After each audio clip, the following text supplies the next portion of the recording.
What if the life you feared most was the very life that set you free? The wagon wheels groaned against the red earth, kicking up clouds of dust that clung to everything like a second skin. Grace Sullivan pressed her palm against the rough wooden slat of the wagon, feeling splinters bite deep as the orphanage disappeared behind a distant hill. She held her breath, tasting the bitter mix of leather, sweat, and old campfire smoke. 19 years old, smart enough to know what being sold meant, young enough to hope she was wrong. "Stop your fidgeting, miss!" Henrietta Blackwood snapped from her seat at the front. Her voice cut like a blade. Her face was dry and hard as old boot leather, her eyes sharp as a hawk when counting coins. "You'll fetch a fair price if you don't look so skittish. Men don't pay for frightened rabbits." Grace stayed silent. 12 years in St. Catherine's had taught her when to hold her tongue. She glanced at the other girls in the wagon. Mary, with her light hair and pale skin. Little Sarah, who was barely 16 no matter what Mrs. Blackwood's papers claimed. And Rosa, dark-eyed, quiet, carrying the kind of knowing that came from living through too much. The New Mexico territory sprawled around them, a land too big and too empty.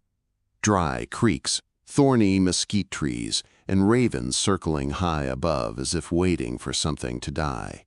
The wheels creaked. The driver snapped his whip. Dust stung their eyes and filled their lungs. "Where are we going?" Sarah whispered. "Wherever pays best," Rosa answered before Mrs. Blackwood could.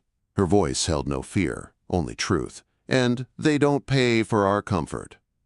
2 days later, the wagon stopped at a lonely trading post.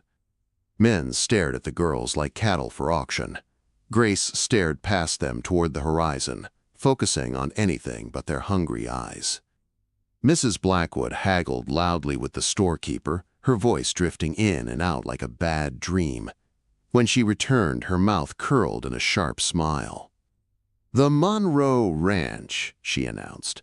"The man wants someone who can read and write, do figures, keep a house. That's you, Sullivan." Grace's stomach twisted. Her education had always made her different, and now it marked her for something she didn't understand. They climbed into the foothills. Rain came heavy and sudden. Thick drops turned the path to slippery mud. Grace's shawl soaked through in seconds, the cold finding her bones. Mrs. Blackwood checked a folded paper in her leather purse. "Almost there. The Monroe place sits up that ridge." Grace saw it through the sheets of rain. A small cabin made of rough logs. A thin line of smoke rising from the chimney. A barn stood to one side and a corral beside it. Everything looked lonely. Alone. Like it was bracing against the world. The wagon stopped with a hard jolt. Mrs. Blackwood climbed down, boots sinking in the mud. She marched to the cabin door and knocked. Grace watched through the rain. The door opened slowly. Elijah Monroe leaned against the frame. His left leg shook with the effort of holding him up. Dark hair fell around a face shaped by years of pain. A scar ran from his temple to his jaw, pale and deep, but his eyes, gray and empty, like winter skies long after a storm had passed. She recognized that emptiness. She'd seen it in soldiers who came begging at the orphanage gates. Money exchanged hands. Mrs. Blackwood counted it twice. The sound of coins falling into her purse felt like someone hammering nails into Grace's ribs. "Out," Mrs. Blackwood ordered. Grace climbed down on shaky legs. The other girls watched her silently. Mary with pity, Sarah with tears, Rosa with that terrible knowing. Mrs. Blackwood began listing Grace like livestock. "Can read, write, and do figures. Clean, no diseases. Monthly bleedings regular. Good teeth. She'll serve." Elijah Monroe didn't react. He barely blinked. "Leave her things," he said. "She hasn't got any," Mrs. Blackwood replied. He didn't answer. He only nodded once. The wagon rolled away, wheels sinking deep in the mud. Grace watched it disappear down the mountain road until the rain blurred everything. Inside, the cabin was warm from the fire. Grace stood dripping on a woven rug, unsure what to do. Elijah limped to a chair by the fire. His movements were slow, pained, as if each step cost him something real. "You can have the loft," he said without looking at her. "Blankets are up there." "Sir, I won't have you in my bed," he said firmly. Grace froze. "I need someone to keep the house. Tend the animals when I can't. Handle the ledgers. The woman who did all that died last month." "I don't understand," Grace whispered. Now he looked at her. Really looked. "I paid for help, not a companion. You work, you get food and shelter. At the end of each month, I'll give you $2. Save it or spend it. Doesn't matter to me." "But why buy me at all?" His jaw tightened. "Because if I didn't buy you, someone else would have. And they'd have different expectations." Grace blinked fast, unsure whether it was rain or tears. "Now get dry," Elijah said. "I can't afford to lose another worker to illness." She climbed to the loft. It was small but clean. A proper bed, thick cedar-scented blankets, a small window that looked out over the dark valley. She sat down slowly, trying to breathe. She had been sold. That part was true. But this man, this broken soldier whose hand shook when he wrote in his ledger and who walked like the earth hurt him, didn't want obedience or ownership. He wanted help. And something in the way he said it made her chest ache in a way she didn't yet understand.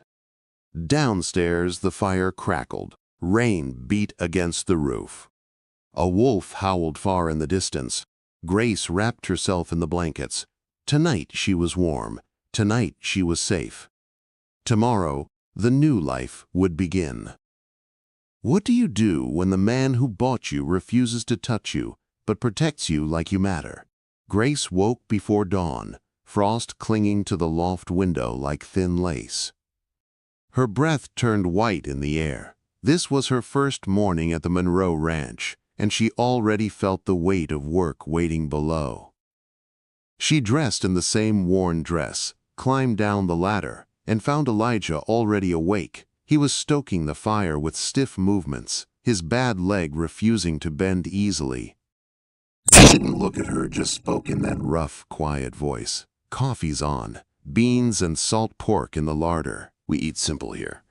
Grace moved carefully through the small kitchen, finding pans, plates, and the small larder filled with more food than she'd ever seen in the orphanage. She cooked quietly, listening to the sounds of morning. "How do you take your coffee?" she asked. "Black, and it's just Elijah." He picked up his coat. "Animals need feeding. I'll show you." They stepped into the cold morning. The barn was warm, filled with the sweet smell of hay and horses. Elijah introduced the animals with gentle hands and a steady voice. "That's Belle, Chester, and him, Tempest." The black stallion pinned his ears, teeth flashing. "Don't go near him. He's particular." Grace followed Elijah through the feeding routine. He didn't hover, didn't criticize when she fumbled. Her hands shook from cold and nerves, but she did the work. She had purpose today. That alone felt like a gift. After the barn came the chickens. He pointed out which ones were mean, which ones might take her finger off if she wasn't fast enough. His warnings were true. She learned quickly. "You know horses?" he asked while she collected the last egg. "A little. The orphanage had 2. "Good. You'll need to handle them on days I can't." He said it simply, but Grace noticed the way he gripped the stall door when his bad leg buckled. She'd also seen the small bottle of laudanum on the high kitchen shelf. His pain was real, constant, carefully hidden. They worked side by side until noon, mostly in silence, but it was not unfriendly silence. It was the kind of quiet that came from 2 people figuring out how to exist in the same space. Then everything shifted. A rider approached the ranch. A young man with a smirk and eyes that lingered too long on everything. He called out with a voice full of boldness. "Monroe, you in there?" Elijah's jaw tightened. "Stay inside," he told Grace. But she watched through the window. The visitor dismounted with lazy confidence. "I heard you got yourself some help," the man said. "Blackwood's been bragging about the price she got." Elijah didn't smile. "What do you want, Carl?" "Just neighborin'. Thought I'd see if you needed anything from town." Quote. But Carl's eyes kept drifting toward the house, toward her. "Must be nice having a woman around again," he said with a grin, "even if she came by way of Blackwood. Shame about the last one." Elijah's voice hardened. "Get off my land." Carl held up his hands. Easy, no offense. But as he mounted his horse, he gave the house one last look, one that made Grace's skin crawl. When Elijah came back inside, he moved with a stiffness that had nothing to do with his leg. "Who was Maria?" she asked softly. His gray eyes went cold. "Nobody. Get back to work." The conversation died right there, but the questions stayed. That afternoon, Elijah set her to splitting kindling. She'd never swung an axe before. He watched her struggle, watched her nearly chop her own foot, and finally stepped behind her. Like this. His hands covered hers on the handle, guiding her movements. His body was solid, warm behind her. Grace could feel his breath brush the back of her neck. Just when she thought she might fall apart from nerves, he stepped back. Try again. She did. The wood split clean. A small victory, but it warmed her. As the day wore on, she noticed more things. Elijah never raised his voice, never reached for her, never looked at her like Carl had. He moved through each task without complaint, even when his leg trembled. And when she tried to help with something heavy, he snapped. "I'm not an invalid." But an hour later, when she quietly filled the kitchen water barrel instead of letting him limp outside again, he said nothing, did nothing, just nodded once. Maybe that was peace between them. Dinner was simple stew. Elijah ate without talking, his focus on the ledger beside him. When she told him he was paying too much for grain, he looked up sharply. "You know numbers that well." "Yes." "Show me." She explained the costs. He listened more carefully than she expected. "You'll handle the bookkeeping from now on," he said. That simple. When the meal ended, he checked windows and locked the door. As Grace climbed the loft ladder, he paused at the bottom. "You did well today." She froze, then nodded. "Thank you. Tomorrow we go to town. You need proper clothes. It's cold." "I can't pay. Consider it wages advanced." Before she could argue, he limped into his room. Grace lay awake, staring at the ceiling, listening to the old house settle. It wasn't freedom. She wouldn't lie to herself. But it wasn't the nightmare she'd feared, either. It was something in between, something new, something she didn't understand yet. The fever came 3 weeks later. It hit Elijah hard and fast. Grace found him collapsed by the barn door at dawn. His skin burned. His breath was shallow. His left leg swollen and angry beneath the fabric. "Leave me," he rasped. "Do the chores. Animals first." "No." She dragged him inside, her body screaming from the effort. He fought her, tried to push her away. "Not proper," he muttered, trying to stop her from unbuttoning his shirt to cool him down. "Proper doesn't matter when you're dying," she snapped. His wound, an old bullet scar, had reopened. Infection set in deep and fast. Grace cleaned it with shaking hands. Elijah cried out, gripping her wrist. "Maria, don't." "It's Grace," she whispered. "You're home. You're safe." His fevered eyes tried to focus on her face. "Grace," he repeated thickly. Hours blurred into a desperate fight. She washed him, fed him water, held him when he thrashed with nightmares. He cried out names of men from battles, names of ghosts, names of regrets. At midnight, she heard the truth spill out. "I should have died," he whispered. "Samuel, Marcus, better men. Why did I come back?" Grace pressed a cool cloth to his head. "Because someone needed you. No one needs broken things."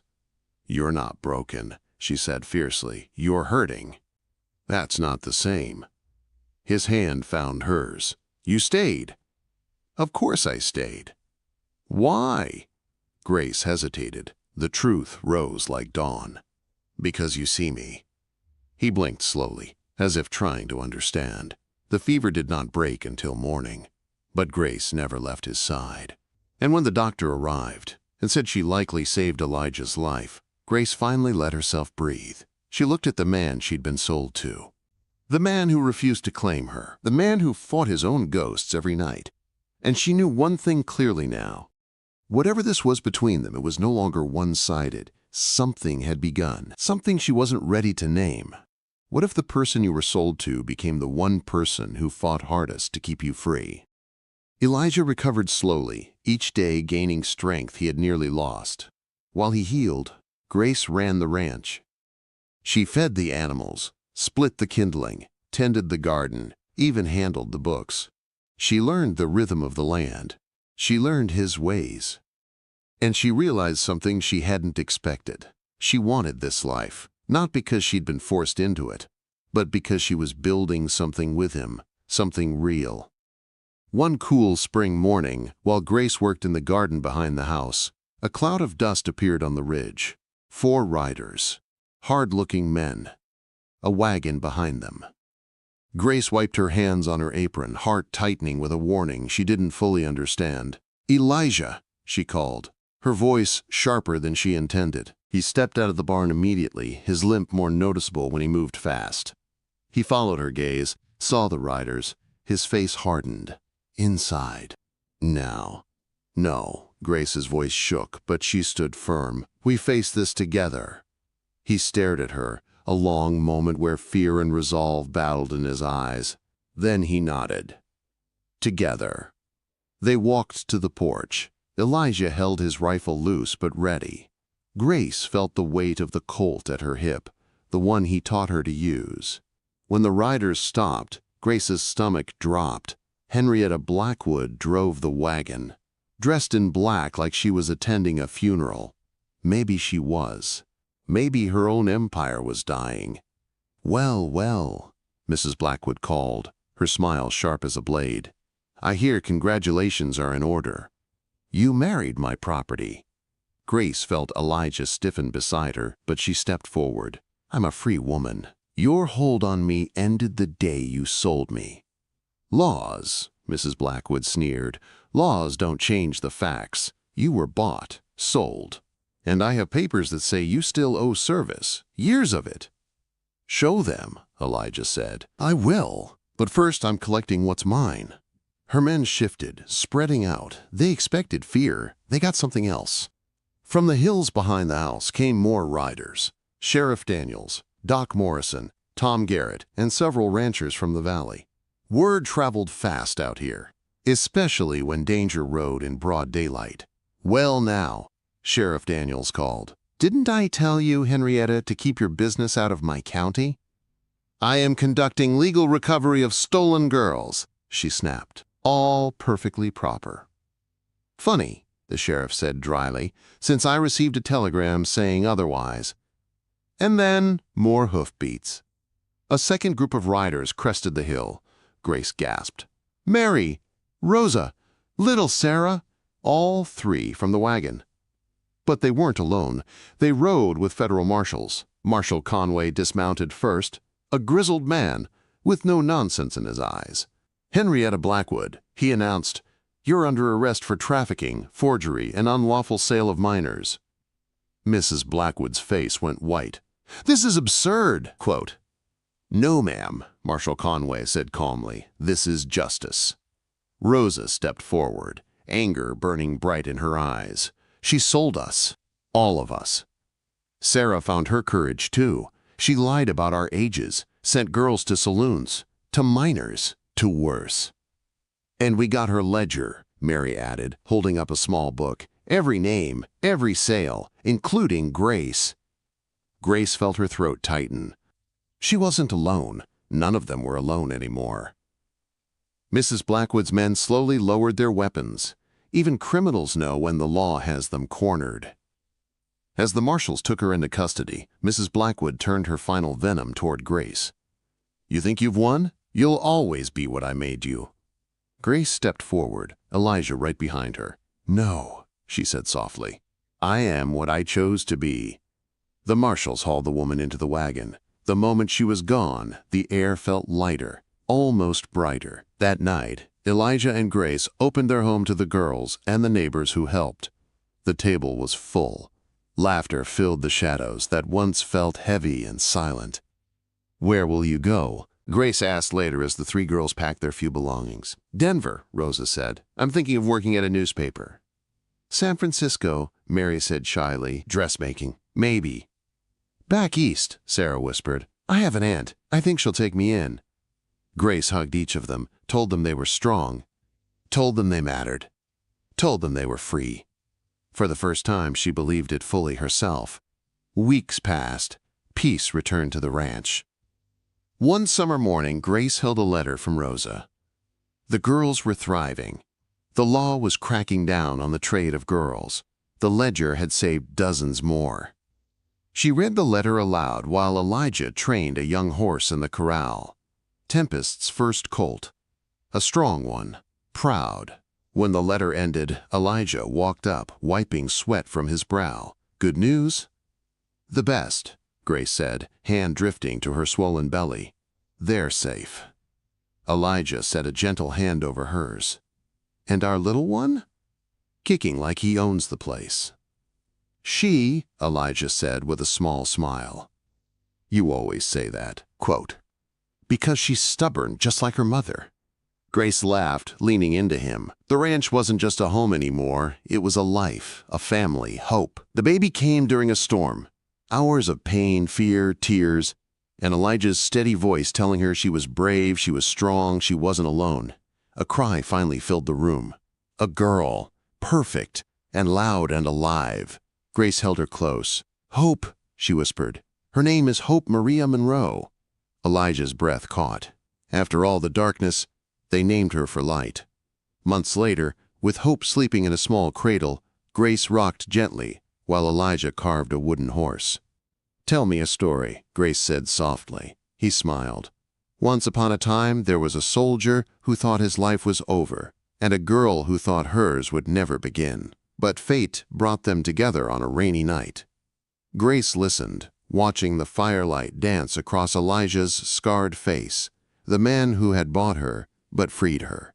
The man who once said he didn't want obedience. The man who wanted her, all of her. She reached out, took his hand, and whispered, I choose you, then, now, always. Elijah lifted her hand and kissed it gently. And I choose you.